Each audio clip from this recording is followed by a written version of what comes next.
Hi guys, welcome to GuideTube. I am Faraz Ahmed and from this video I am going to teach you Microsoft PowerPoint 2016.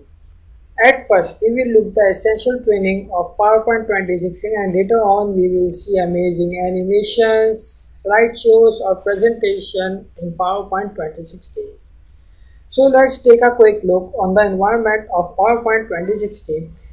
At the top there is a title bar where you can see the name of the file, and in the title bar there is a quick access toolbar, and in this quick access toolbar there is a general feature which you can access more and more time. You can modify it anytime by your choice. Below the title bar there is a ribbon where the all features of PowerPoint 2016 exist.